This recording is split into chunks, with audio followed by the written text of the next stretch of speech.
Career in aeronautical engineering. Aeronautical engineering का अधिकांश कार्य प्रौद्योगिकी शाखाओं से जुड़ा होता है। इस क्षेत्र में एयरक्राफ्ट की डिज़ाइन और विकास के साथ सैटेलाइट अनुसंधान पर विशेष जोर दिया जाता है। एरोनॉटिकल या एरोस्पेस इंजीनियरिंग क्षेत्र का मुख्यतः एविएशन, स्पेस एक्सप्लोरेशन और डिफेंस सिस्टम्स में नई तकनीक के विकास पर केंद्रित है। एरोनॉटिकल इंजीनियरिंग में कमर्शियल और मिलिट्री एयरक्राफ्ट, स्पेसक्राफ्ट और सैटेलाइट मिसाइलों की डिज़ाइनिंग, कंस्ट्रक्शन, डेवलपमेंट, टेस्टिंग, संचालन व रखरखाव आदि के बारे में बताया जाता है। Aeronautical engineers design, development, maintenance के साथ साथ प्रबंधन और संस्थानों में शिक्षण कार्य करते हैं।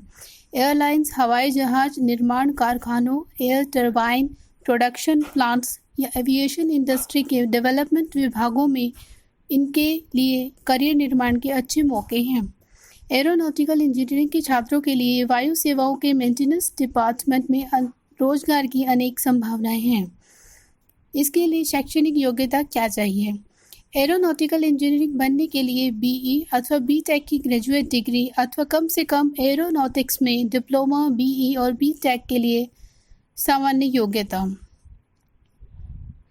10+2 अथवा समकक्ष परीक्षा यानी पीसीएम में अच्छे अंक होने चाहिए। बीई और बीटेक में ग्रेजुएट पाठ्यक्रमों के लिए परीक्षाओं में प्राप्त मेरिट के आधार पर चयन किया जाता है। रोजगार के अवसर क्या हैं? एरोनॉटिकल इंजीनियरिंग का अधिकांश कार्य प्रौद्योगिकी शाखाओं से जुड़ा होता है। इस क्षेत्र में एयरक्राफ्ट की डिज़ाइन और विकास के साथ साथ सैटेलाइट अनुसंधान पर विशेष जोर दिया जाता है। इस कोर्स को करने के बाद राष्ट्रीय, अंतर्राष्ट्रीय, सरकारी व निजी एयरलाइंस के साथ साथ एयरक्राफ्ट निर्माण के क्षेत्र में भी अवसरों के द्वार खुल जाते हैं।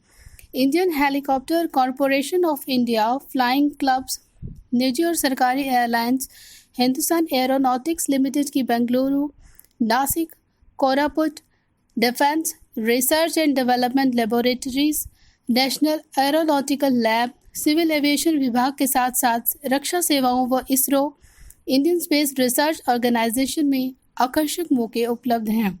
कोर्स करने के बाद आपकी शुरुआत एक ग्रेजुएट इंजीनियर, ट्रेनी या जूनियर इंजीनियर के पद से होती है।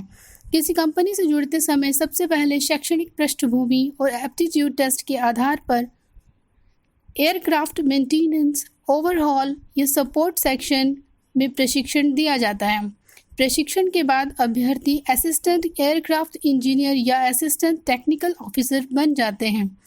बाद में इनके प्रशासनिक या एग्जीक्यूटिव पदों पर पदोन्नत होने की संभावनाएं बनी रहती हैं। सैलरी या वेतन। सरकारी क्षेत्रों के एरोनॉटिकल इंजीनियरों को सरकारी वेतनमान मिलता है, जबकि निजी संस्थानों के इंजीनियर कंपनी प्रबंधन द्वारा निर्धारित वेतन पाते हैं। सरकारी क्षेत्रों में आरंभिक आय 18,000 से 22,000 तक होती है, जबकि निजी क्षेत्रों में 25,000 से 40,000 तक आय हो सकती है।